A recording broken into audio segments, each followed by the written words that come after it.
Okay, guys, we're going to get started here in just half a second, and we'll be joined perhaps also by Grandmaster Jeff Smith. I see we have people starting to log in here. What I'm going to do, since I believe we can do it with this system, is I'm going to do my best to open it up and let everybody also jump in on video and ask any questions live and participate. As long as we have enough, we can keep it under a little bit of control. But anyway, welcome. Thanks for jumping into our webinar. We've had a good response on that. I will note before we get started that I've been posting, putting up in YouTube, putting up at our Facebook page for Martial Arts Wealth, and sharing broadly at least one of our member meetings per week for the last 4 or 5 weeks. One of them was with a financial advisor, a friend of mine, Peter Harnish, who's in the top 1% of Northwestern Mutual's advisors, and we talked about wealth building and how to deal with the market and so forth right now. Another one was with Chris Hearn of Fountainhead Capital, who's one of the top SBA lenders in the world, or in the country. SBA is only U.S. But we talked about the Paycheck Protection Plan and one thing or another. Both of those recordings are public, available to you. You're welcome to go back and review those. And I think I've also posted 4 of our member meetings sequentially going backwards over the last 4 weeks. One of them was talking to begin with, and each of these are between an hour and maybe an hour and a half for an hour and 40 minutes. But going backwards, it was talking about using other software applications such as Google Classroom, or Rev Marketing has a new one for student support at the same time as using Zoom. And then we talked about the process for maintaining quality student retention and support during this time. And then going backwards, we talked about various marketing activities that are working, what's working now, what's not working, how to really ramp that up. And then we talked about how to deal with first intro, second intro enrollment processes during this situation with doing it virtually. And then we have one where we talked about renewals and renewal process and so forth. All of that's available to you guys for free. I'll also add, I spent a pretty good amount of time, that screws with my lighting, doesn't it, walking through and doing this checklist, which is implementation strategies, things you need to do to thrive during the coronavirus. And it's pretty robust and pretty comprehensive, I believe. So it's 6 pages of all the different things that we've coached our members through. And, you know, without tooting my own horn specifically, I've got to say that I've talked to a lot of school owners in the last month and a half who are getting really bad advice. One of them, who's a member of a competing organization, consulting coaching group, had a 80% decline in revenue at one location, a 50% decline in revenue at another location, and had literally done no marketing, had no enrollments, and was waiting patiently for his government bailout.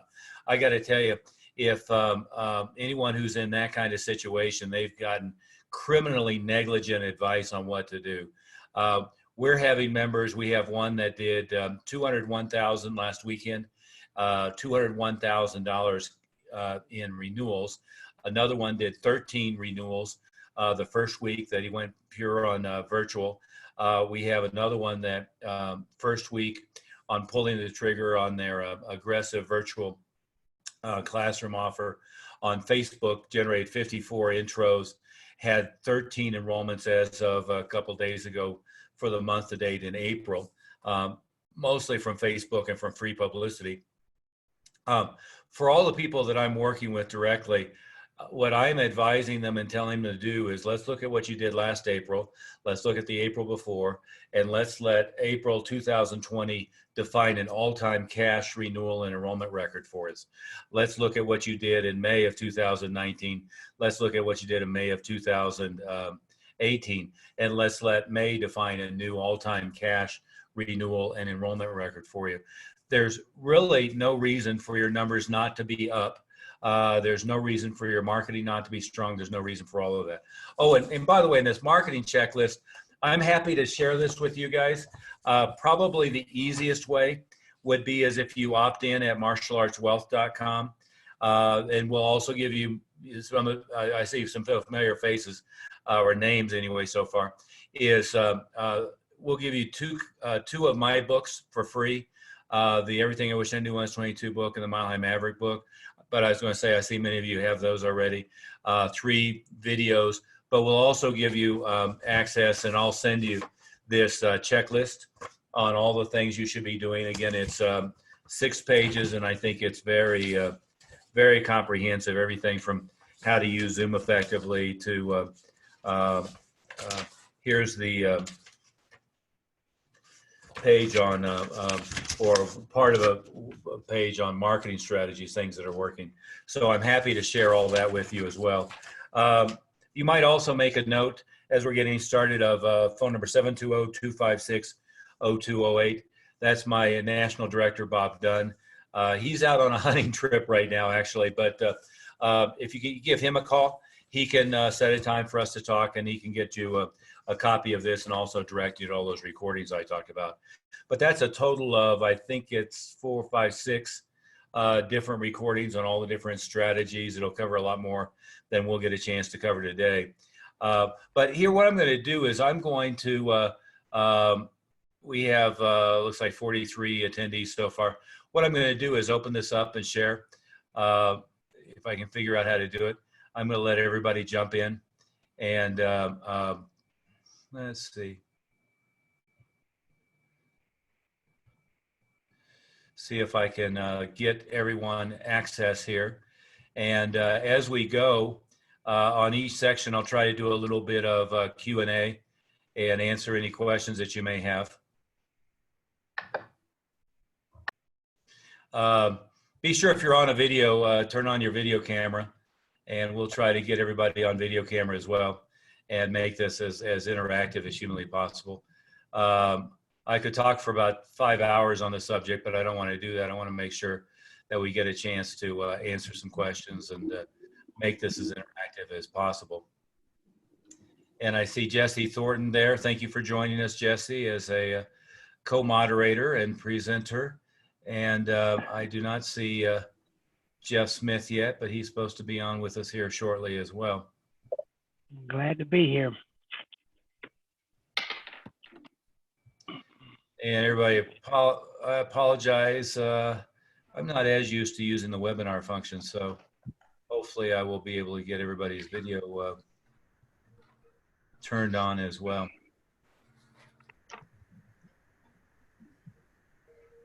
Okay, well, let's start with, and I'll be a little distracted getting everybody in here, but let's start with priority number 1. And priority number 1 is, and I think everybody will agree, this thing kind of came up on a lot of us kind of quickly. One minute you're kind of operating your school normally, and the next minute the governor's saying, you know, shelter in place, stay home orders, stuff like that. And I know that some that I worked with made a pretty smooth transition from that into, you know, smaller group classes, a little bit more social distancing, et cetera. But others really had kind of a harsh awakening, and all of a sudden, a day or two later, you were in a point of having to shut down, right? So in this, I haven't figured out.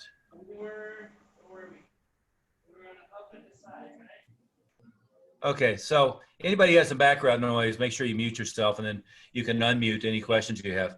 But, you know, we'll acknowledge that this thing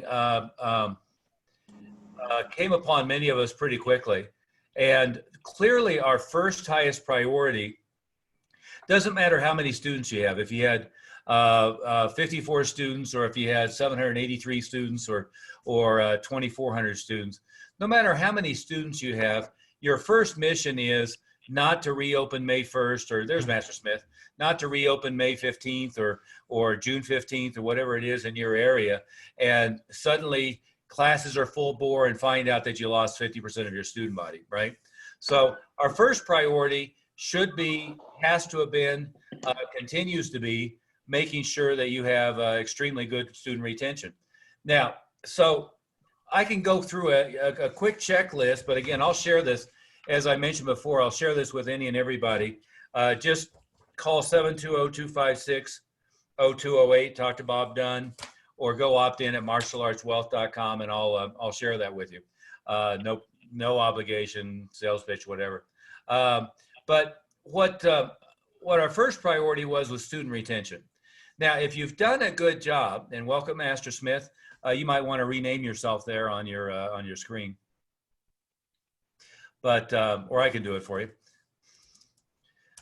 That's the only way it let me in. Well, there you go. Okay, you're renamed now. You are yourself, rather than you are me.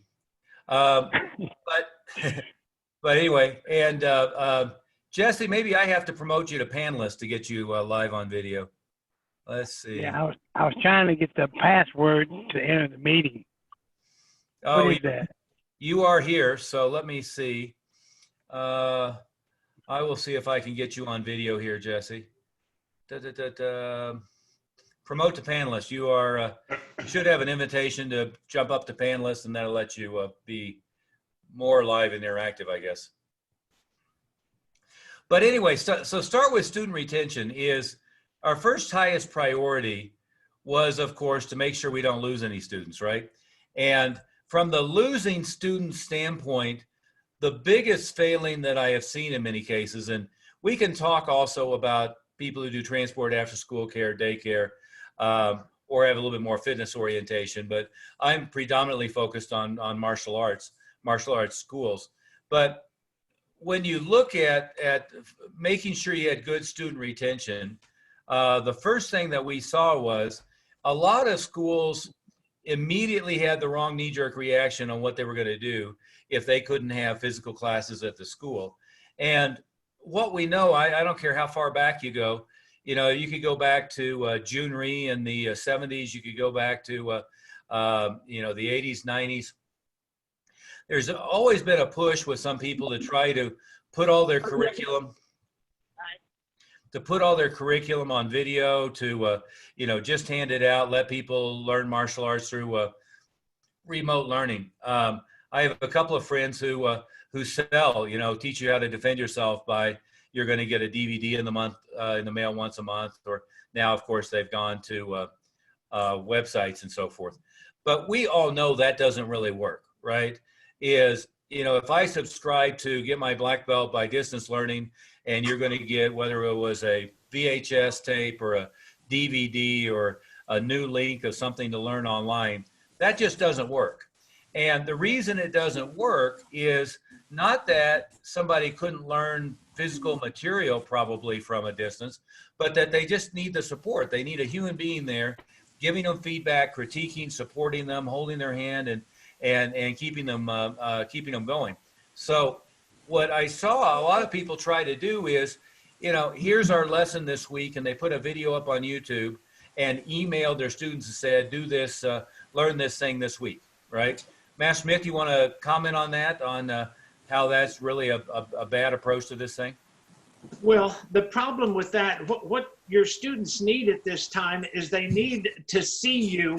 And that's why the interactive Zoom meeting, or any format that you use, that you can see them, they can see you, you can hear them, you can look at the techniques they're doing.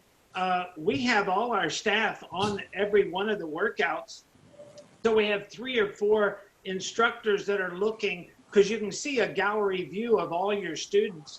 That's the system that works. Then you've got to, email them and text them and call them and let them know that we're doing regular schedule. Don't try to change the schedule up, because they won't get it. Now, you can add a couple extra classes in the afternoon to do something extra, but keep your evening class schedule the same if you expect these people to pay you the same. See, we've got to give them the same services they were getting and more through this format.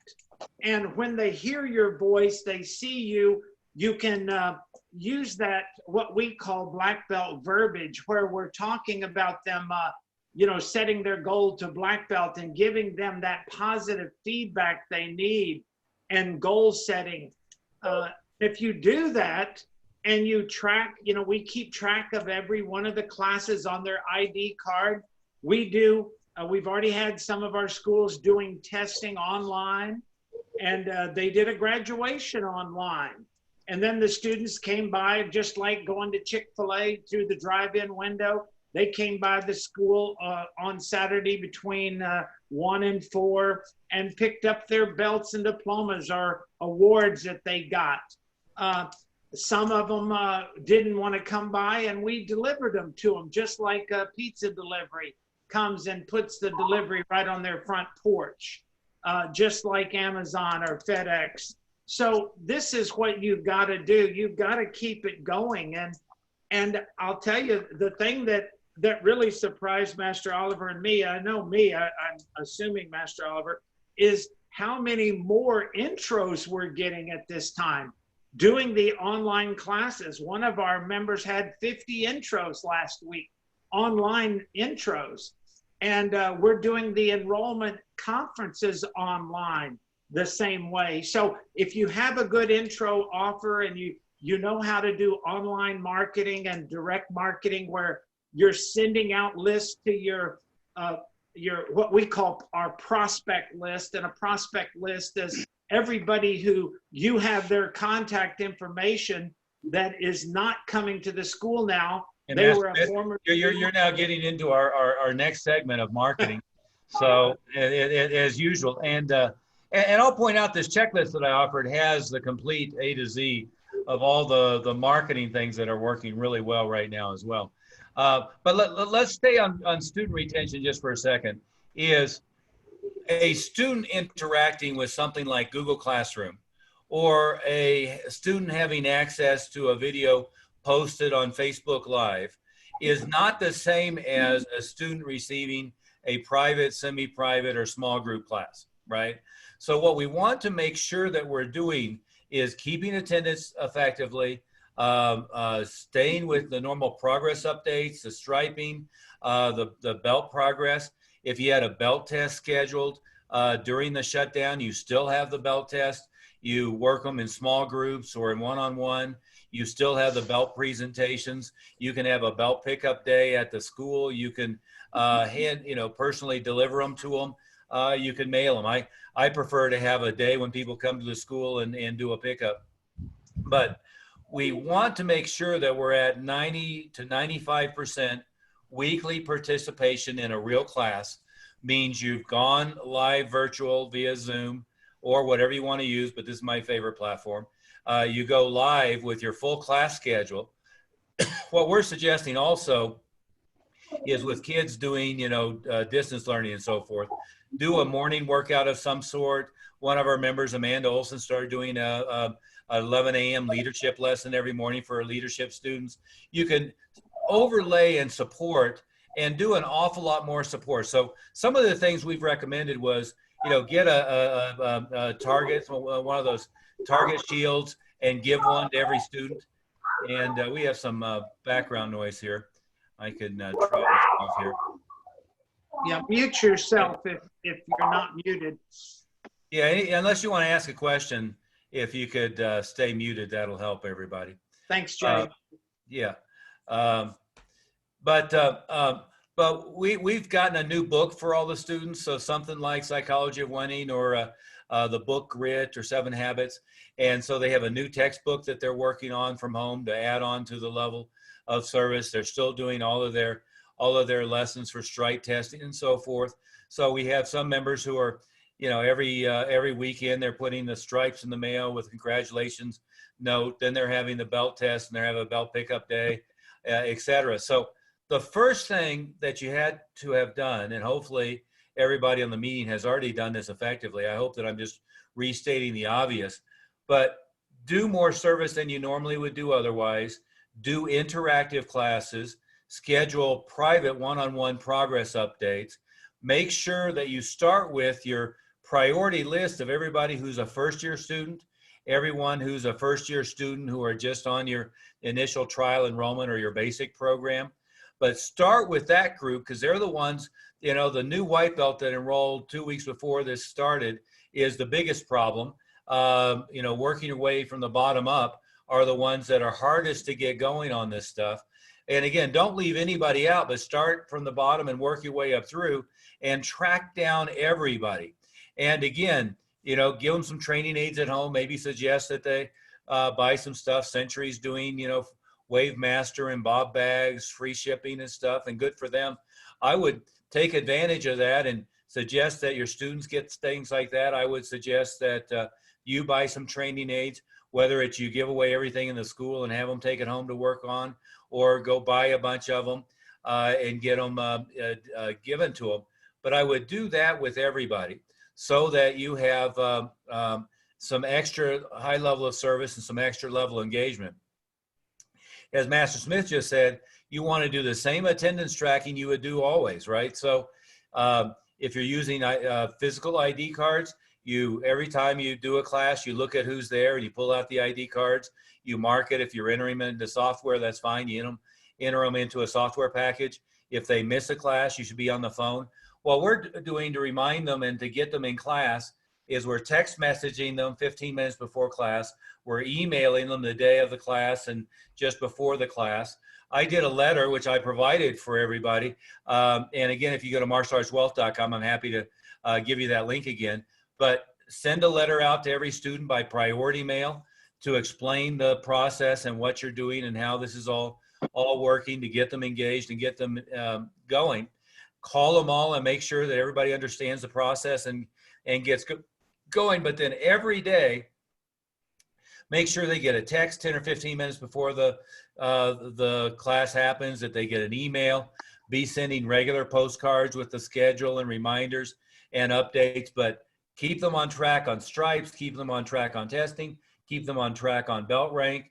If there's elements on a belt rank, I probably wouldn't award a black belt virtually, for instance, but if there's elements on a belt level that you feel like you need to see them perform with a partner, if you need to see free sparring, or if you need to see ground technique or something, that's fine. You can promote them conditionally upon when they're able to do that. But we all know that retention is about progress, and it's about engagement, and it's about relationship. So always keep in mind, number one, that your students stay there because they like you, they like your instructors, and they're comfortable with you. And if you cut off that personal engagement, if you just try to do a Facebook Live, or you just try to post a video on YouTube or whatever it might be, a whole bunch of them aren't going to be there when you get back. The next step is, by all means, and everything you do, don't assume that students aren't going to be able to pay. Don't assume they're not going to be willing to pay.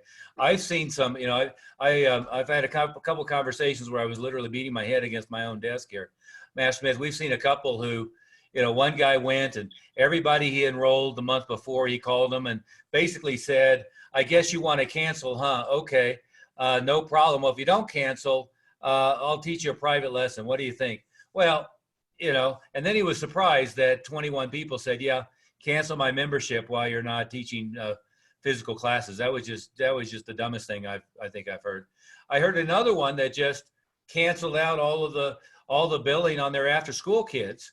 And swore up and down, oh, they're real martial arts students, but then he just canceled all the billing because there wasn't school in session, so therefore they weren't picking them up from school, so therefore there wasn't after school. Well, that was just again, way too many business owners are in essence trying to commit business suicide here. You should not do that.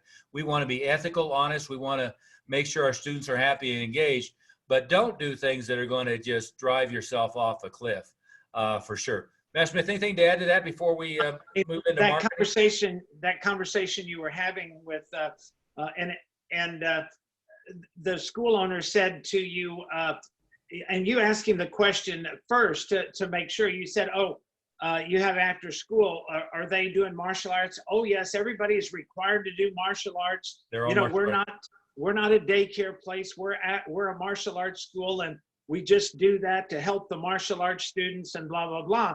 And then you said, okay, well, how many of them are still doing? Well, I canceled all my after school people. And so they're not paying anything. So in other words, you've got to charge them for the martial arts, you got to give them more service. And the more service that you're doing is making sure that they're interactive. You have attendance, they're getting class credit, they're moving closer to black belt.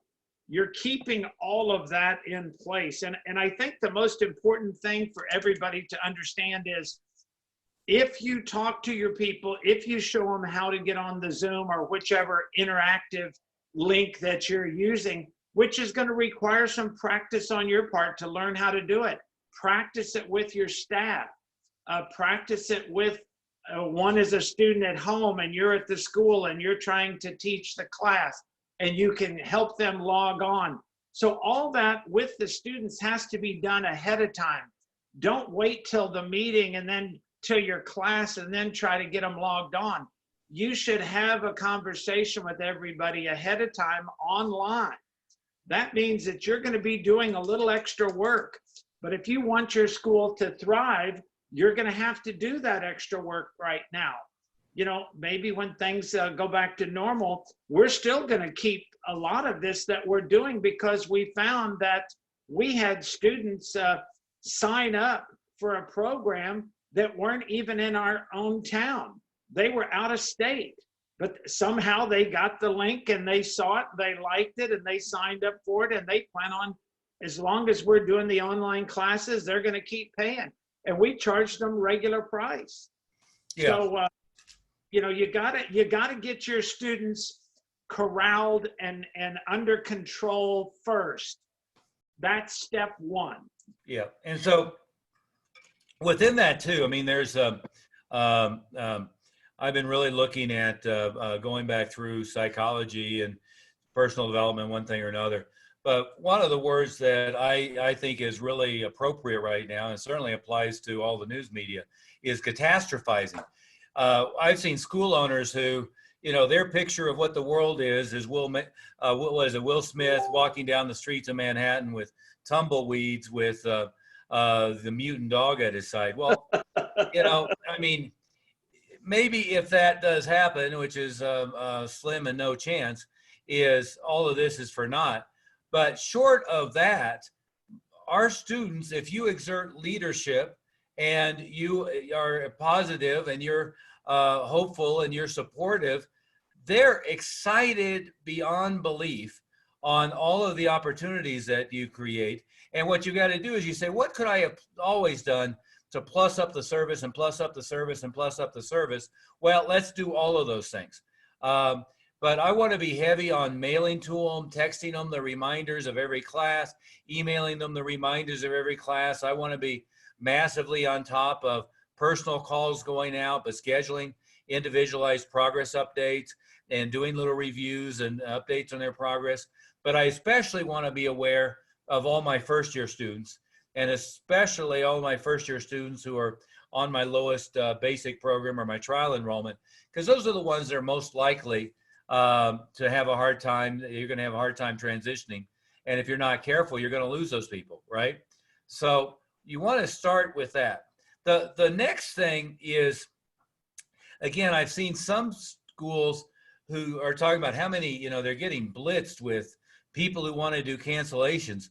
Well, mostly what I'm seeing is school owners that are getting a lot of that are those who haven't priority mailed the well-written letter on what's going on, and they haven't mailed to people physically, repetitiously getting them engaged, and they haven't personally called them and talked to them, and they haven't over-communicated. Over-communicate is the right word. If it takes 3 steps to get the message across to everybody, you've got to take 30 steps to really get them to pay attention. Matt Smith, you touched on it a minute ago, though, to go to the next thing, is this is a good time for student reactivations. Perhaps counterintuitively, we've had a lot of students who dropped out 3 months ago or 6 months ago or 12 months ago who are now coming back. And guess what? For all the martial artists that I've talked to who have said, oh, I have to compete with soccer, with baseball, with football, with this, that, and the other thing, you don't have to compete with any of that stuff right now, right? Most of those other activities have shriveled up and curled up in a ball on their living room floor, and they're worrying about where their government bailout is coming from. So you really don't have to compete with any of the other kids or adult activities. In fact, a lot of your students are working from home, so therefore they have more time and they have flexibility during the day as well. So you've got kids who are taking classes from home, you've got adults who are working from home, and you've got people with more flexibility. So we're getting reactivations. So that implies, how do we get reactivation? Well, we've been in communication with our students who left, but we continue to be in communication with our students who left at one time or another. Keep in mind that most people who left didn't leave because they hate you. They just faded out. They got tied up with other activities. Maybe they had a short-term financial interruption of some sort, and they had a gap there. So now they have the time, and it's easy to get the interest reactivated. How do you communicate with them? Direct mail, email, text. You can do targeted, what's it's referred to as retargeting by Google. It's referred to as a custom audience of your current customers on Facebook, but you could do targeted Facebook advertising to them, and you can do targeted Google advertising, as well as text message them all, as well as call them, as well as direct mail them all, as well as email. And some of you know I've been pissed off and apathetic about email for a couple years now. But during this situation, guess what? People are reading their email for a change. Kids who are doing distance learning at school, the parents are paying attention to notifications coming from school. By the way, a marketing tip, we're not marketing yet, but there's an app called Peach Jar that's very responsive right now, that's tied into notifications that come from the local schools. So all of that is working really well. So we're having great results as we go into marketing here, Master Smith, with prospect lists, and we're having great results with inactive student lists, getting both of them to come back in and take a look at this as we're doing the virtual program. So on that note, Master Smith, let's take a breath and let's ask any questions at all about student retention, running Zoom classes, other virtual support mechanisms, or anything to keep your student body in line. I'll give you a benchmark is if you don't have 95% of your students participating in at least a couple classes interactively via Zoom, you're missing the boat. I talked to one who thought they were doing great. Again, being coached by one of our competitors with criminal negligence, I would have to say. But they were only having 20% of their student body participate in any of their interactive classes, and thought they were doing great with retention because people were watching their Facebook live casts or watching their YouTube videos. So anyway, any question at all, you can unmute yourself and ask any question at all. Let's stay on this topic and we'll shift to marketing. This is Anthony Muhammad. Welcome. Calling out of Chicago. My question is, well, I have a number of students that have schools, but my online presence now, and I've started with the Zoom, and it's growing. So I wanted you to speak to me from the online presence and just how to start that in a way, because I didn't really look at it, and I guess I'm one of those, who didn't see it as regular classes, in the sense that I should charge what I would charge, with them being physically present. So I just want you to speak to me in that sense. Well, absolutely. From the beginning. Absolutely. Well, let's start with this. Is we're looking at it. Let's take two groups. First of all, Master Fowler, does he have a school, or is he just on? Yeah. I do have a school. Yes, I do. How many students? Well, I'm really, it was under 50 actually. I had not really pushed in that kind of way, and so anyway, those 50. How many of those 50 are on your live meetings? Well, a large number of them. I would say 40, and I'm doing right now online. I'm about 64, between 64 and 70, and I have not opened it to anyone outside of the school yet. Yeah. Well, let's answer your question directly, Anthony.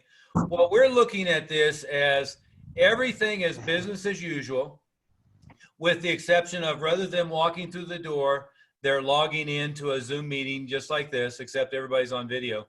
I guess the webinar is not going to let me do that. But they're all on video. As an instructor, I can watch and give feedback on all the students. And in addition to that, we're plussing up the level of service that we would be doing normally in class. More progress updates on a personal level. Like I said, additional reading assignments, additional homework assignments. Some of our members are using Google Classroom. Others are using web marketing as a new platform. That's really cool. There's several different platforms like that. But putting the assignments online, but then having the full class schedule. Now, within that regard, on our regular students, we're still charging them the same that they were paying before. There's no difference. The only thing that we've done as any level of compensation is offer them that for every month that we're doing exclusively the Zoom meetings, we're going to add 2 months to the end of their program. So if they're enrolled for the year, we'll add 2 months for every month that we do the Zoom meetings. And of course, in our case, we're going to add a couple months to the end of a one-year program, or 4 months to the end of a one-year program. And then we're going to renew them into leadership, and we're going to roll that over and add it to there. And it's not going to really make any difference for us, but for them, it's a high perception of getting compensated for really what should be perceived as higher level of service. Does that make sense, Anthony? Yes, sir. Yes, sir. Then for new enrollments, Yes. and this could be a long conversation. I watched somebody put out a video recently, and he was ranting and raving about trying to use this as the equivalent of like the Beachbody company. So, there's a number of like fitness apps and different people who are like Netflix, right? So you subscribe and there's classes and you watch the classes and one thing or another. And his argument was you should charge for virtual lessons the same as you charge for stuff like that. Well, and that is completely wrong. The difference is, if you wanted to see, what would be difficult would be to sell this the way that they sell their program, right? If somebody's signing up for Netflix, they don't go through an introductory process, talk to a live person, have that live person walk them through all of the great benefits. What they do is they go to the webpage, they put a credit card in, they subscribe, they don't subscribe. It's month to month, they cancel whenever they want, right? Yes, yes. In our case, we're doing the normal introductory process, which is, again, we're jumping ahead, but we might as well. We're doing the normal introductory process. Normally, Master Smith and I, we like a 2-lesson intro, right? So we're going to bring them in for 1 lesson on a private or a small group basis. Oftentimes, we'll put them into a beginner class for the 2nd lesson. Then we'll pull them out at the end of the beginner class and do an enrollment conference and finalize the enrollment. Well, within the Zoom environment, we're doing the same thing. We're scheduling them for an individual or a small group first introductory class. We're putting them into a small group beginner class. We can say, hey, as the class is about 2/3 over, you're going to see a little note on the screen that says join breakout room, or you've been invited to join a breakout room. Click that, and we'll actually go into another room and have a conversation, answer any questions that you have, do a little private work, and then go ahead and finalize your enrollment. Now, some of the smaller schools, probably like yourself, Anthony, don't have much staff around when they're doing this stuff. So if you do that, you could do a small group intro, let them come and watch a beginner or participate in a beginner class. But ahead of time, you schedule them for a 3rd time when you're going to work with them a little bit, and then you're going to finalize their enrollment. On the finalizing the enrollment, Jimmy Grasser, he's in Southern California. They're on complete lockdown. He just did 2 enrollments this week with, what was it, Master Smith? 400 plus 297. So 697 initially, 297 a month on a 12-month agreement. Awesome. Okay. So normal tuition rates, we're trying to get all of our members into the 247 to 297 a month range or better for new enrollments. And again, he's in a good area there in Southern California, but just doing the normal enrollment process. The first couple are going to be a little uncomfortable for you because you're probably not familiar with the Zoom platform, and you're used to talking to somebody in person. But it just takes practicing a little bit. If you normally use a PowerPoint, you can use it on Zoom. If you normally use a flip book of some sort, you could do that. I tend not to use any of that stuff. I just write it out. But there's also a little way you can do like a little whiteboard thing on Zoom, and you can write it out and show them the your notes and the pricing that way if you wanted to. Yes. And Master Oliver, just so everybody's clear, and Anthony, I'm not sure if you're doing this or not, but don't just have 1 or 2 classes a day. You've got to have your regular schedule. And when you're trying to get new students, don't just open up your class to everybody. Anybody can hop in whenever they want. Your students have their own class. They do a private, semi-private, a small group, first intro by appointment. We then invite them into our regular beginner group class. And then we pull them out of there at the end of it or set an appointment to do the enrollment. Don't just open up. Anybody can come, I know some schools were doing what they call their fitness workout, and they were just letting everybody just come in and work out and do fitness stuff. You can't sign them up like that. You got to take them through your normal intro enrollment process. Keep your students' classes for your students, and your intro people on that second class as part of the enrollment process is to put them in a regular class so they can see the other kids and other adults and what they're doing. So that way they're more acclimated to what you're doing, not just a overall, what I call the one-room schoolhouse, where beginners, intermediate, advanced are all training in the same class. You can't do that. You got to have the beginners together, the intermediates together, the advanced together, or black belts. Yeah, Anthony, does that answer that question? Yes, it does. That's great. Thank you. Yeah. Let me Go ahead. In terms of your how are you using like pay portals or processes? I like what was just said in terms of keeping my class, because there you go again, or there I go again. I did have that one schoolhouse situation where they're coming on and you can't go through that process. So, but with that, I was just looking at the process for them to actually pay. Here's what it would be, is exactly what you would normally do if a person came into the school is exactly what you can do via Zoom, right? Yeah. So now let's think about it. So our normal process might be, let's say that they opted in on the website, or they opted in on a landing page from a Facebook ad, or we got a lead from an elementary school, whatever it might be. Well, what we're going to do is we're going to schedule them for an introductory class. Then before the introductory class, we're going to give them some information. You guys are welcome to look at it, milehighkarate.com/first lesson. We're going to give them some information before they come in. Then they're going to come in. We're going to load them up with information and prep them to enroll next time. That information you're welcome to look at is milehighkarate.com/second lesson.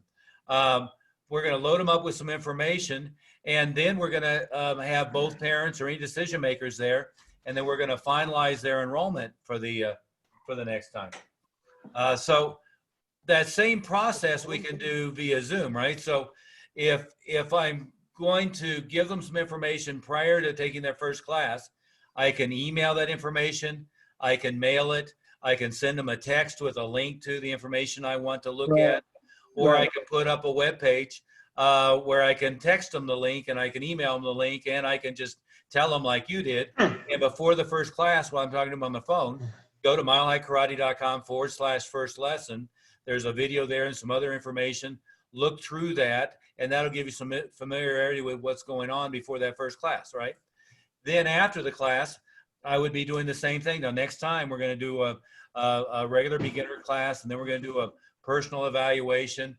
We'll go over the different program structures and one thing or another, and finalize enrollment. We do require both parents to be there, but there's material we're going to give them. Again, I can put it on a web page. I can email them a PDF. I can email them a link to a web page. I can text them a link to a web page.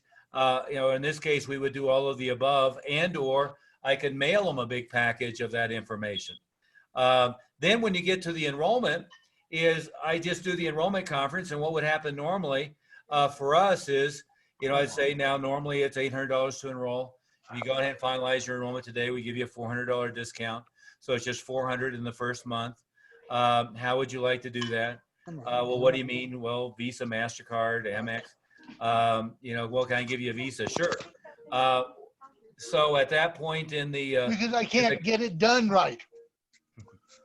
Okay, I'm going to mute Bob. But at that point in the conversation, I'd say, how do you want to, pay the initial tuition? Oh, well, I guess I would want to, use a Visa. Well, if you want to go ahead and just give me the card information now, I can go ahead and get that set up for you. Oh, okay, sure, you can do that. Yeah, no problem. So it's a Visa. What's the number? Great. What's the expiration date? If you don't mind a little code on the back, fantastic. I already have all of your mailing address and so forth. I assume that was right, great. And your phone number, we've talked on the phone, so that's up to date. Is this email going to be the best one for you? Fantastic. So I just finalize it all. And then the question is, what do I do with the agreement? Well, most of our members are taking the uniform, the belt. A lot of them have an enrollment notebook, enrollment folder that we like to put together. And they're just setting a time. They're saying, well, if you don't mind, how about tomorrow at 1? And I will drop off the uniform and drop off the other information for you. And I can get you to okay the paperwork at the same time, if that's okay. Oh, sure, no problem. So they're just going to their house, taking it to them, probably wearing a mask, and getting the just like a pizza delivery. Some of the schools have them come by the school, just like you go to Chick-fil-A and go to the drive-in window. They drive up to the school, they walk out, give them their uniform and belt and stuff that gets them going. Exactly. So whichever's better. Yeah. Thank you. That's excellent. Yeah. Yeah, and see, there are all kinds of high-tech solutions, right? I could make a web page, and I could take them to the web page, and they can enter everything into a secure page. I've got a bunch of those set up for different businesses.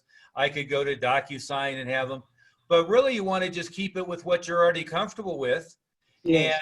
And they're not sitting there in front of you, so fine, they just tell you the information, then you stop by their house, or they come by the school to pick things up. No problem. Amazon, FedEx is making deliveries to your house. The pizza does. So what's the difference?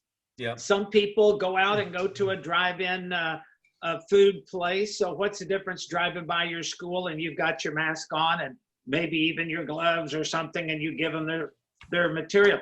Yeah. And we're going to have to zip through here pretty quickly, but any other questions on that first subject matter before we There move was looks like four hands up there, Master Oliver. Yeah, just jump in here. Daryl Sims, Sims from the Chicago area. First of all, I just thank you. Pardon me? Kind of cold up there right now, isn't it? Yeah, it is. It's winter again. All winter in the spring. No, yeah, I'm at about 8,000 foot elevation in Evergreen, Colorado. We have a blizzard right now, so. That's right. Well, first of all, I want to thank you guys for hosting this webinar. My question is about, and I hope it's appropriate for what we're discussing right now. It's about the content of the curriculum with this particular platform. We've done a pretty good job of getting started, but as you know, there's some styles, and particularly my style, we teach kata, self-defense, sparring. What style? As you know, sparring is interactive. Kata, is sort of hands-on to a large degree. I mean, you use videos, but what I was concerned with is in terms of kata and sparring, what your approach is, because we've focused on techniques and exercise, sparring exercise, but quite naturally, if they don't have a partner, then it's no interaction. Sure.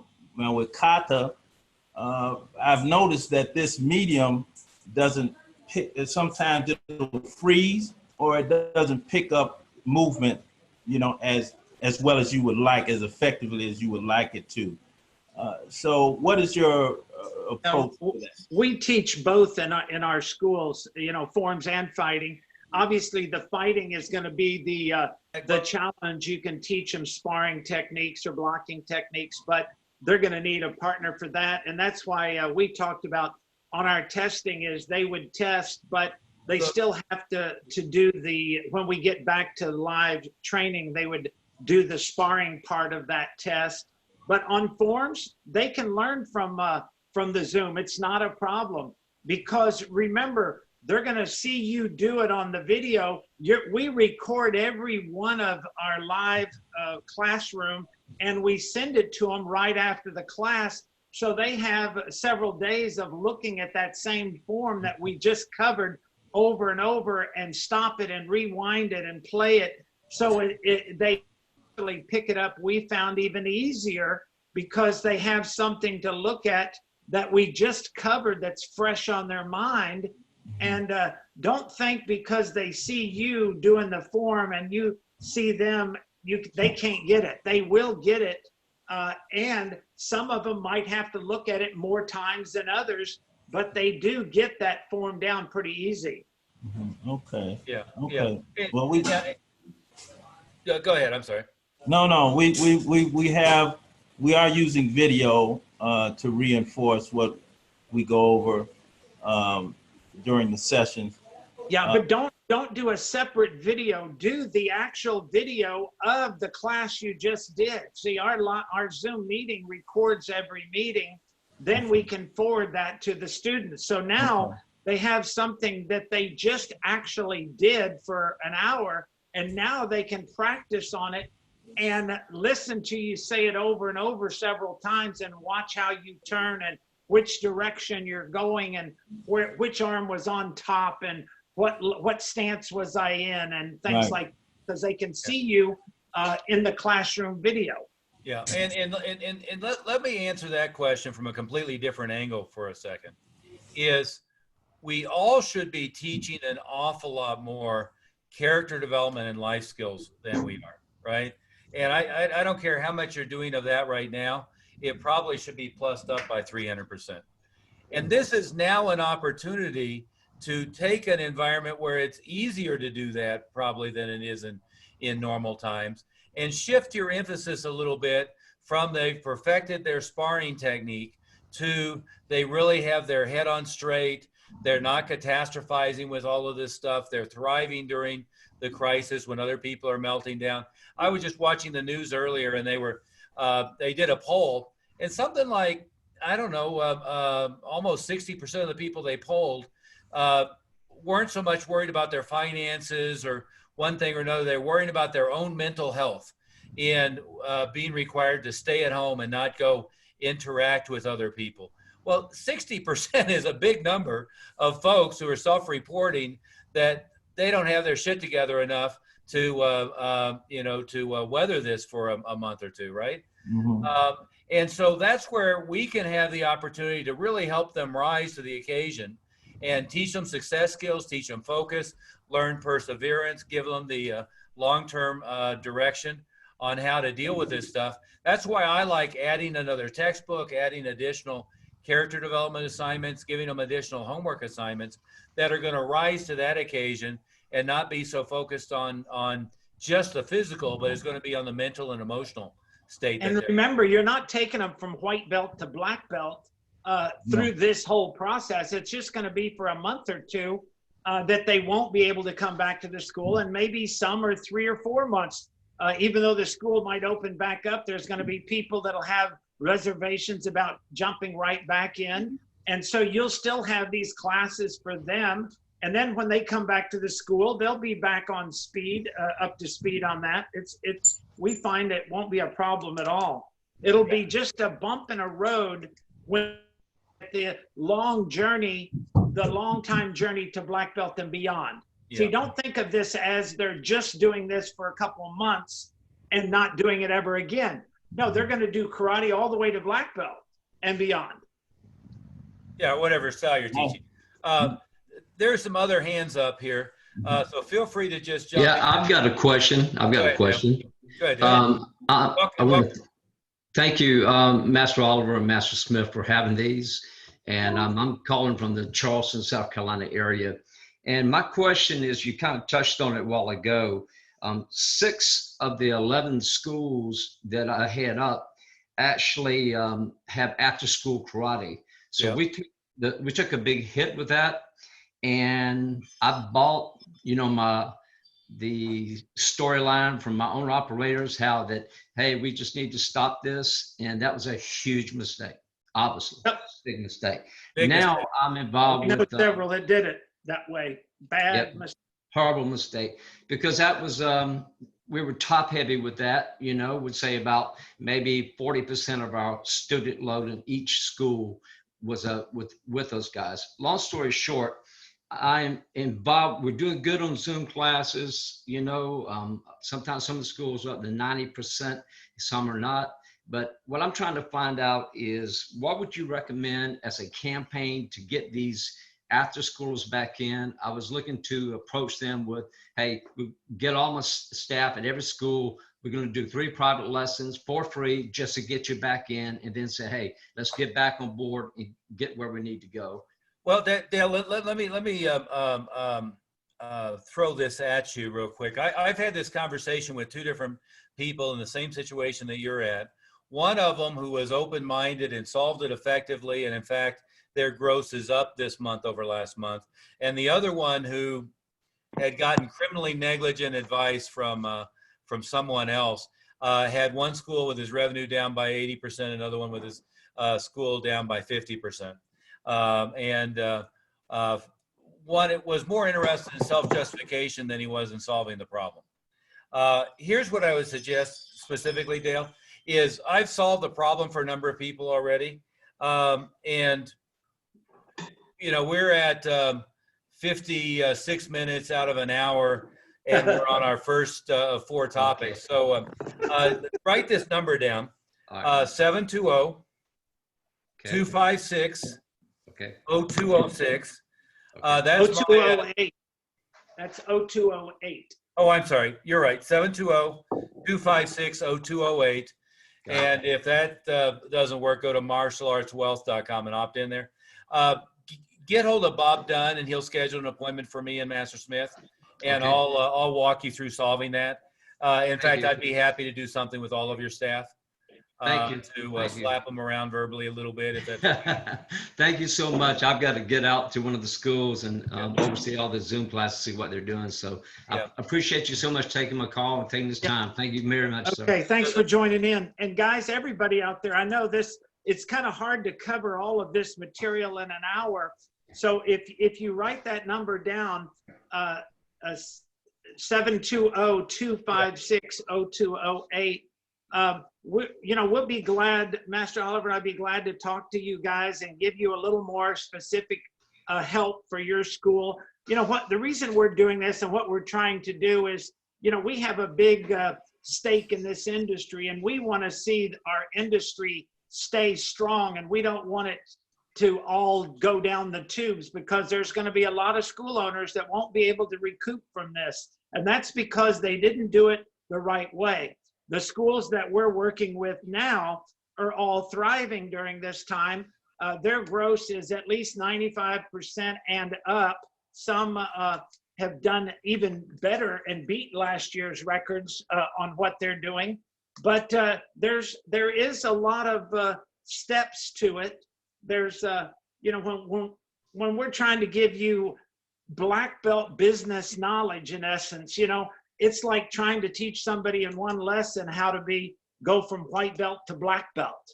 And that's what we're trying to teach you, is to let you know that there is material out there. There's places that you can pick up information that's going to help your school thrive, but don't shut down. And like anybody that's doing the after school program, if you're not dominating your after school program, as the main thrust of your after school program should be the martial arts training. And that way, when the school closes down, the public schools, academic schools, they're still going to be doing the martial arts.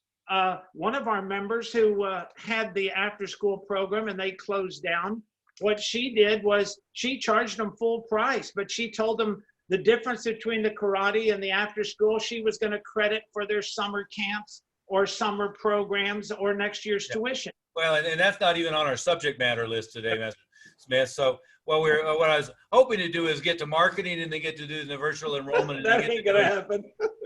Renewals. We're going to have to, Master Oliver, I think it would probably help when we call this part 2 and maybe do it for next Thursday. Give everybody a chance to get up to speed on this first part we talked about. Let's barrel on a little bit here, and anyone who has to go, I apologize, but we've covered a lot already. I'll remind you that I have this checklist. It's 6 or 8 pages, very comprehensive on what we're having our members do. As long as you go martialartswealth.com and register there, I'll make sure that you get it, or call 720-256-0208 and schedule a time with Bob. We'll make sure you get it. It'll be very helpful, I think.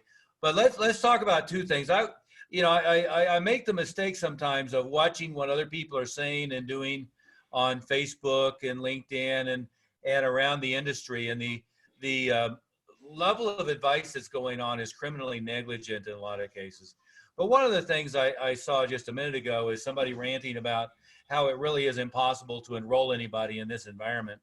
And Master Smith, as you said, we have one member who had 54 intros in 1 week and has done 13 enrollments in the first week and a half of April, and others who are hitting similar numbers.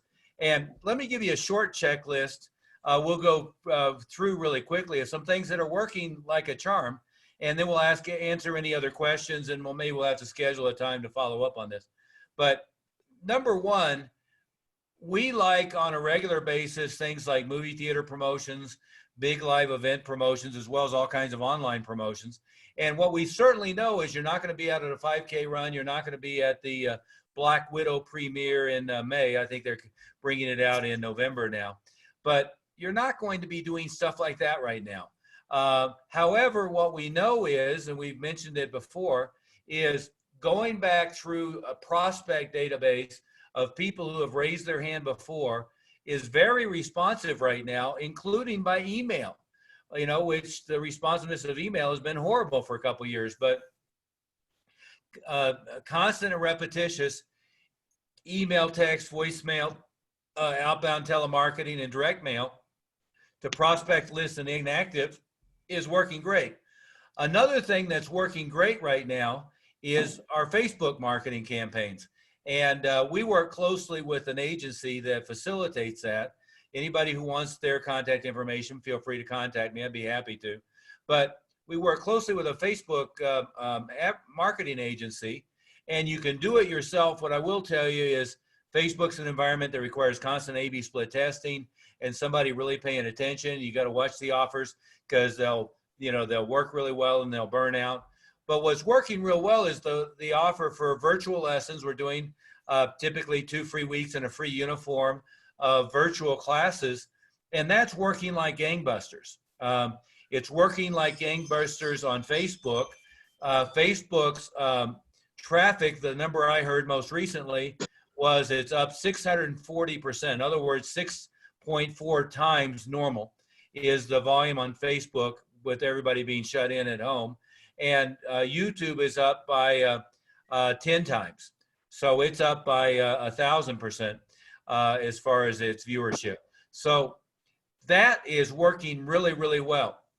Something else that's working really well is outreach to principals, PE teachers, folks at local elementary, middle, and high schools, although predominantly public and private elementary schools, getting them to promote a free month of lessons or free 2 weeks of lessons while their kids are doing virtual learning.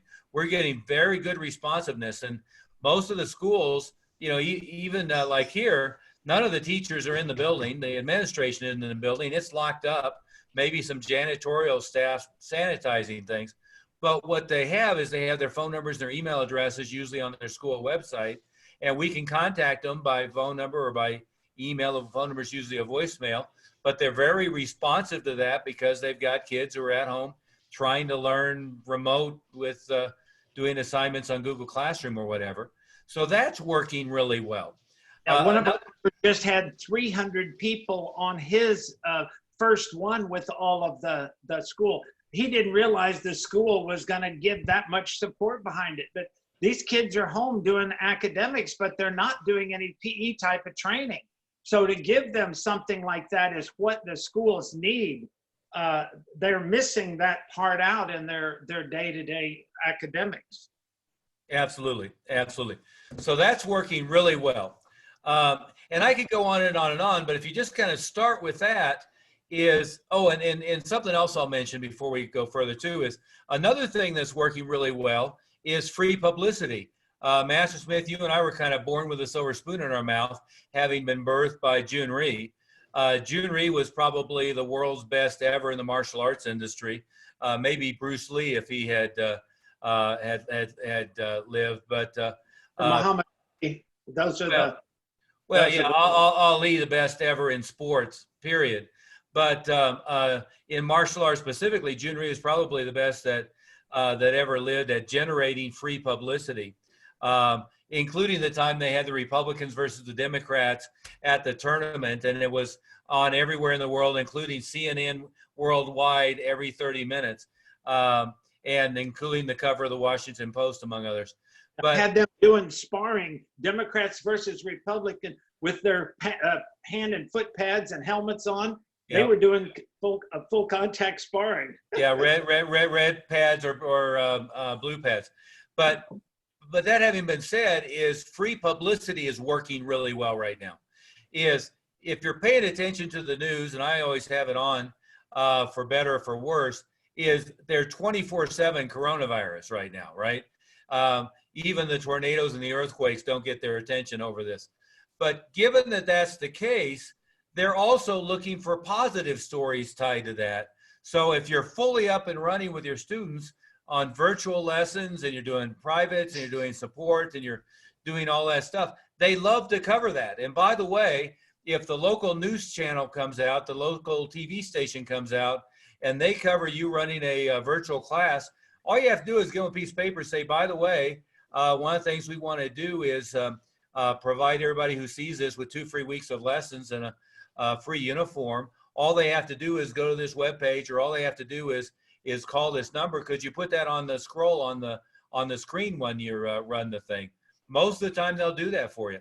They'll also let you say, yeah, we're so excited about that, and we know that there's so many families in the area that are just desperate for some level of mental relief and physical relief, that we're providing this free for the community for the rest of the month.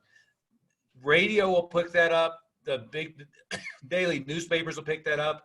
Local newspapers will pick that up, especially your 5 o'clock, 7 o'clock, 9 o'clock news will pick that up. So that's another thing. We've had members all over the place getting TV coverage, radio coverage, newspaper coverage, including throwing out this free offer. So, Matt Smith, we could go on, but that gives you, a beginning, what we call Parthenon of marketing activities that's working really well. So on that, let's take a breath. And there's several hands that are still up. Sarah, I see Sarah, Johnny, Richard all had their hands up. Did you have a question? Just feel free to unmute and speak up. Hey, this is Rich from New Hampshire. Welcome. Good to see you. Good to talk to you today, Rich. Hey, the promoting the school through the public schools, should you do it as a free thing for the public schools, like as a gym class? Yeah. On an ongoing basis, something that I love is to do what I call the Children's Hospital fundraiser, but it's to do a fundraiser for the school or for a charity where they promote it with flyers. You provide a month and a uniform or something for a small fee, $29 or $49, what nowadays might be thought of as a Groupon offer. What I'm seeing works better right now given the environment, is a free offer tied into the length of time that they know that they're shut down, right? So if they've announced at least for another couple of weeks, make it a 2-week free offer. If they've announced that they have 4 more weeks of school and then that's it, make it a 4-week offer. But generally with offers, there's an interesting grid, and you see a lot of mythology tied around. If I had a choice, say online, between a 2-week paid offer and a 2-week free offer, I'd take the paid offer. It's going to be easy to convert them to an intro. They're more likely to show up, etc. On the other hand, if I have a choice of like a Groupon-ish offer, a month offer or a 2-month offer versus 2 lessons offer, regardless of paid or free, I'll always take the shorter version because it'll again be easier to convert and there'll be less barriers to converting. And so depending upon context, a paid offer or a free offer, a short offer or a long offer, what's going to pull best depends on the context and how you're tying it in as a charity tie or as a just, you know, paid advertising. But a free service. Yeah, it's a good question, Richard. Right now, I would make it all free, all completely community service. And the example that we used of generating 54 first intros in a week, that was a 2-week free offer on Facebook. The 300 example was a free offer done directly through public school. Well, here in New Hampshire, about an hour ago, we just got told the kids are not going back to school this year. Yep. How long are they doing virtual classes? They've been doing virtual classes now for about 3. No, how much longer? How much longer? Oh, we have until June 15th. There you go. So you have 2 months where they're going to be doing virtual classes, right? Yep. So right now you could get out, and I don't know if I would make the offer 2 months, but you might make the offer a month free. Okay. So that gives you all the way now through May 15th for different schools promoted. And what I would do, Richard, is I would take my normal radius around my school, but then I would expand it a little bit. So I would go, you know, depends upon, I mean, if I was in Manhattan, I wouldn't go 10 miles, but go further than you normally would. Yep. And into a little bit more of the outlier, and go first, of course, to the ones you have a relationship with, but go to all of them, right? Go to their website, track down phone numbers, track down email addresses, communicate directly with teachers, with PE teachers, with people who are in charge normally of after school enrichment, and with the principals. Communicate with all of them. And the communication is, you know, we've seen the studies, mental health is an issue. The kids need something physical to do. They're not getting PE class, obviously, right now. So we want to provide this complete month of lessons, no obligation. The one thing I'll point out, Richard, you're smart enough to know this already. I know your background, and we've met and so forth, worked together. But most schools won't recognize that you may have to make sure you have a place where they go register. It's just kind of like if I went out into a school and didn't get permission slips ahead of time, I'm wasting my time.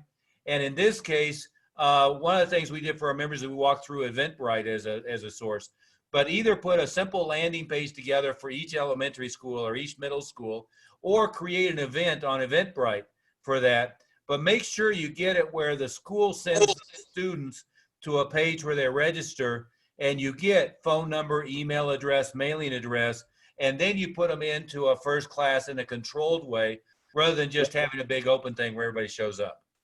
Okay. Now, should you have separate classes for the public schools compared to your own school? Because that's my thought is right now, having like each separate class. Say I have 3 public schools in my area, and I'll have 3 separate classes for each public school. Is that, I mean, I'm just throwing stuff out, so. Frankly, what I would do is I would run them into a landing page, get a registration, then put them into a normal intro process. Okay. If you get overwhelmed, right? So let's say, you know, to use the example Master Smith used, if you get 320 people who register in one day, you know, you may have to change that plan a little bit, right? Because that's going to be, you don't want it to be they have to wait 6 weeks before they can take their first class. But I would try to make it fairly small group first intro. It'd be nice if it's all kids at the same school, but I would want to put them through my normal first intro, second intro, and flip them into an enrollment if possible. Okay. As you know, Richard, I do a lot of where we do after school enrichment programs, 6 lessons, PE teacher for the day, and so forth. But with all of that stuff, you've got to have registration information. You've got to have a controlled process to convert them to students. Otherwise, it's just entertainment. Yeah, you don't want 300 students jumping in your regular basic class at one shot because it's going to overload your people. So I would keep them, you know, if you had that class going 2 or 3 times a week available, and then you take them from there and you convert them over. And that's how, when you take them through a first intro process, like you normally would, it gets them ready for that group class. And then you can either move them into your group class with your basic students a few at a time, so you can convert them, or you leave them back in the regular school program if they're not going to convert. Yeah, yeah. And yeah, does that answer the question, Richard? Yep. Thank you very much. That's great ideas you guys gave me, and my brain just went with it.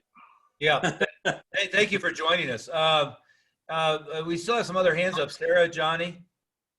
Hey, how's it going, Master Oliver? Thanks for everything that you guys are putting up.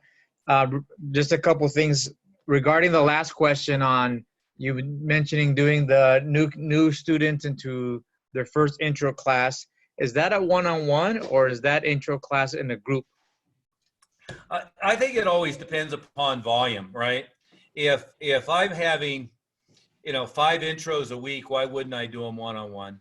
But if I all of a sudden have 300 that are in the pipeline, I mean, that's going to have to be small group classes, right? So, okay. And again, without making it too long of an answer, I tend to do that. Master Smith triples me, right? But on a regular basis, adult 32-year-old male single, I'd rather have it be a private first intro, and I'm going to roll him after the first intro in most cases. But a 7-year-old, I'm typically going to do a small group first intro, put them into beginner class, and then roll them after the first beginner class, assuming I have both parents there, right? So there's going to be little differences based upon who they are, age range anyway. But we have a lot of times when we have, what would you say, Master Smith? Sometimes 150 appointments generated over a weekend, and you're just not going to schedule them all on a one-on-one basis for the first intro. So usually what we'll do is we'll schedule them in classes of 10 to 15, knowing that we may get a 50-60% show ratio on that first time. Those percentages might be off, but in our normal live event, we find that we have about a 50% show rate. Airlines overbook, and they know what percentage to overbook based on their history. This is kind of new grounds for everybody. So, you might book 10 and all 10 show up. You might book 10 and 5 show up, but you'll know after a few weeks of doing it. But it's just like doing a first intro in the school. I don't care whether there's 5 families in there or 1 family in there. I tend to like the what I call a semi-private class. So there's 5 families because they kind of feed off of each other, the excitement, Sometimes you get one kid that's a little reserved or and doesn't get up to speed. Whereas if other kids in the class are a little more high energy, they'll feed off of them. Yeah, but you do have to use your best judgment. Some of these things that we're talking about are having unbelievably good results, right? So the thing that's happened is the opposite of what most in the industry think on the surface. We have schools that are having more intro traffic than they normally would have, or having better enrollments than they would normally have.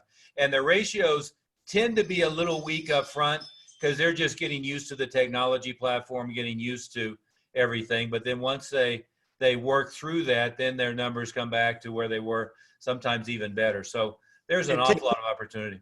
It takes a lot of practice with some of your staff or some of your advanced students to get up to speed. That's why we like you to learn the system with your own students because they're a little more forgiving than a new student you're trying to enroll if you're having a lot of complications with.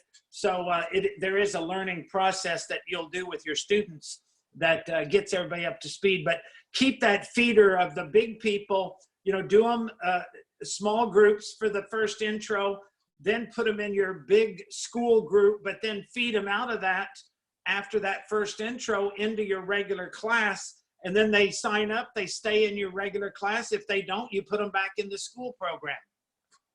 Okay.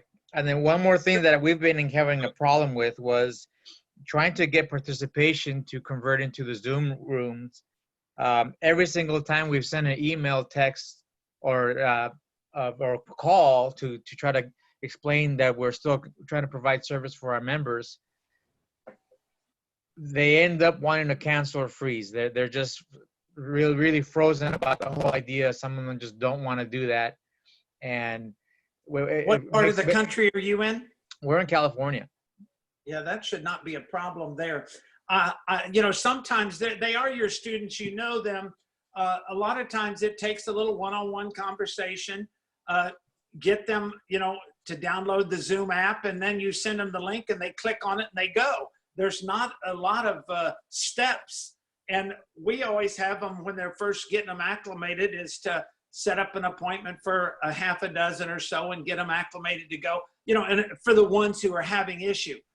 Probably the majority of your students shouldn't have that issue. There will be a few that maybe not very tech savvy. Well, the tech savvy, all they have to do is download the Zoom app, you send them the link, and then their computer or laptop or phone or iPad will all do the rest, because all they have to do is click on your text or email. Yeah. And if they have the Zoom app, it goes right to your live meeting. Yeah, well, yeah. But let's be honest.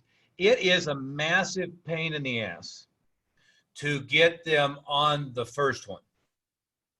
There's no doubt that it takes a massive amount of labor calling through everyone.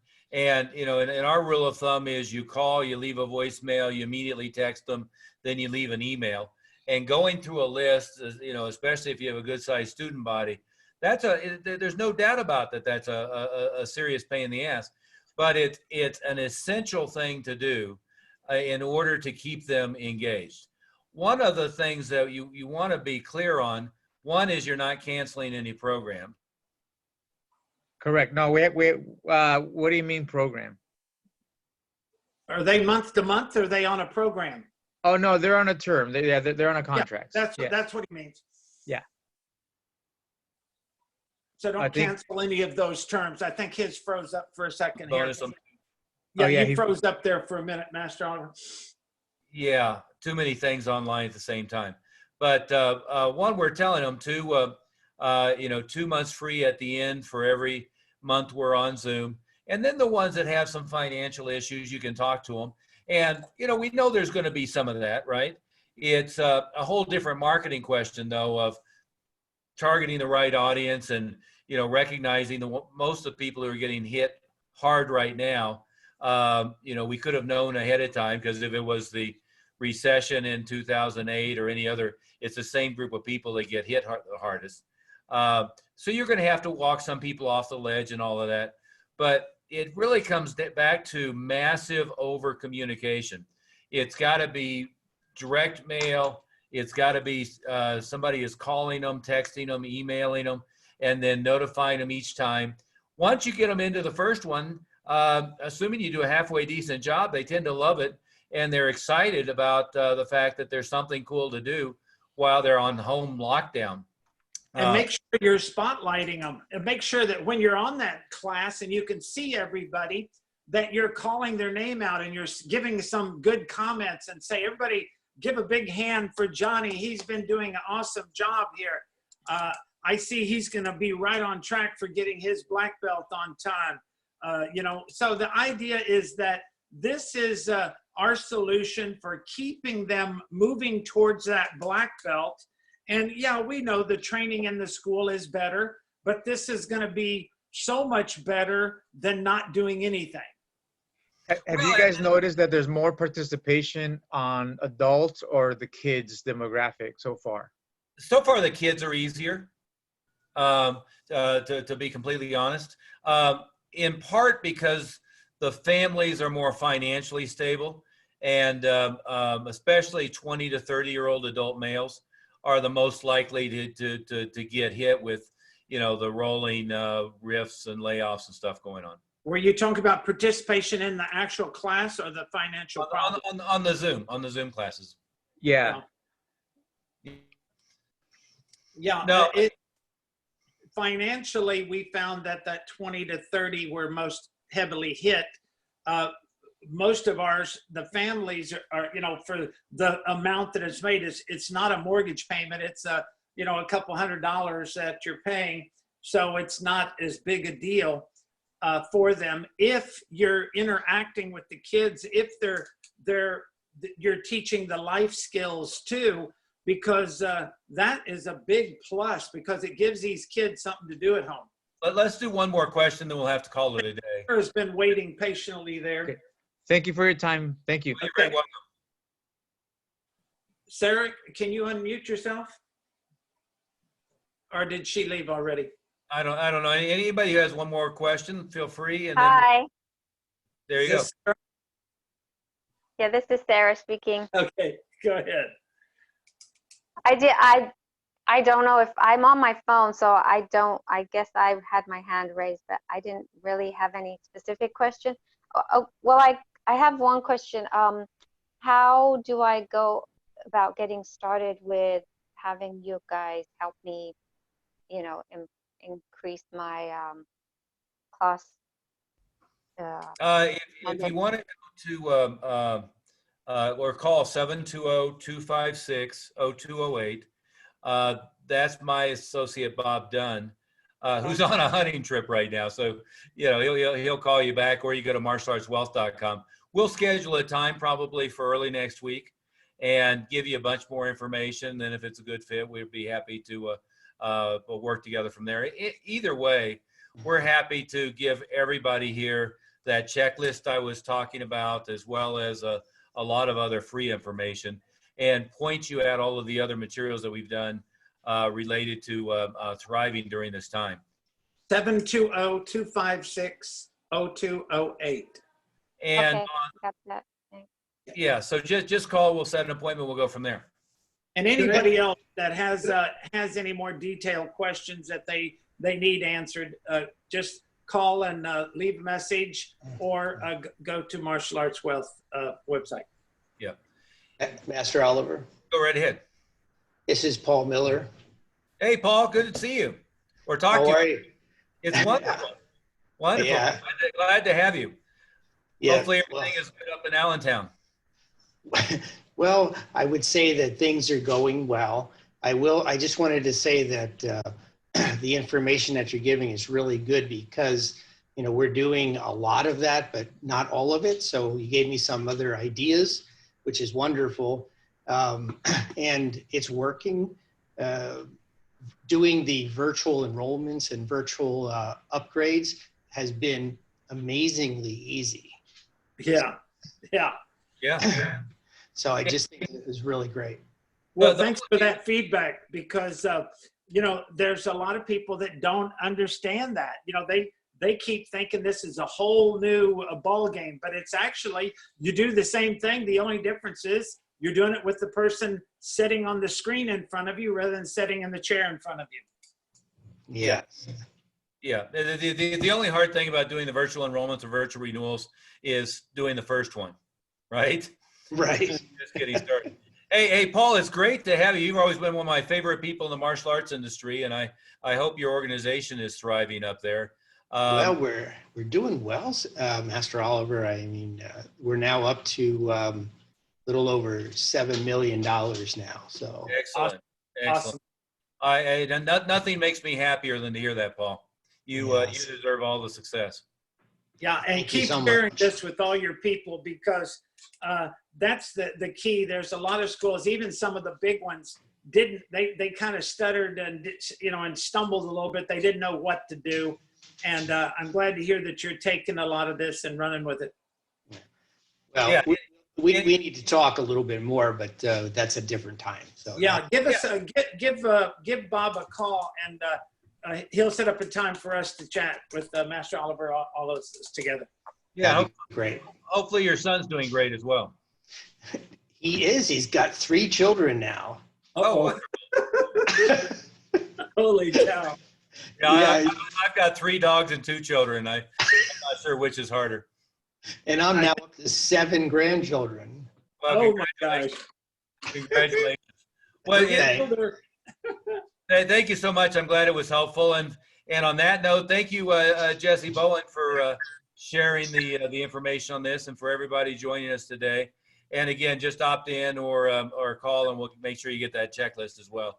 It's pretty comprehensive. And Matt Smith, we got through about 40% of our content for the day, which is Yeah, but yeah, we might be able to set up another one of these, but give Bob Dunn a call, and that way we can help you specifically and take a little bit of your time. And Okay. thank you, guys. yeah. Thank you very much, Jessie. Okay, Yeah. Jesse, I hope a lot of you people got something out of it. Well, we're Thanks very much, sir. And It was wonderful. great. Thank you, Thanks, Jessie thanks. Thornton. And Guys, looking forward, Jesse, also looking forward to your Who's Who. I heard you're going to be doing it online now. The Vegas venue didn't work out so good since they were canceling everything. That's going to be really a lot of fun, because so many more people, I think, will be able to join in live online and do this will be a real first virtual online award ceremony.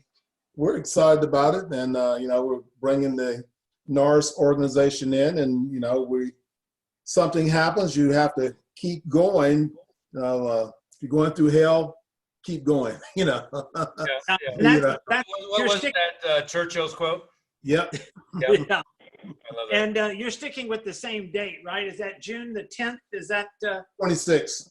I have a guilty confession, Jesse. I'm kind of enjoying this. There's so much opportunity, and But that's the way we're looking at it. That's we have this is a part of the schools, the development, the organization, the learning, the coaching. If we look at it from the perspective that you're able to do more, so people that couldn't come to Vegas with us, they'll have a chance to interact. We're gonna be running, classes, and I'll get with you, Jeff. You guys want to do a class, but the same thing we're doing now. That'll be a weekend of seminars. We're trying to get some national competitors to do a demonstration honoring Mr. NARS. So, we're really building this ship. We haven't built it before, but, hey, the world is our stage. well, That's I'm exactly glad you're being proactive on it. Well, thank you so much, and thanks everybody for participating, and some great questions. And would be happy to get to any of your questions. Just give us a call, and we'll go from there. Thanks, everyone. Thank you. Thank you. Okay, see you guys. See ya.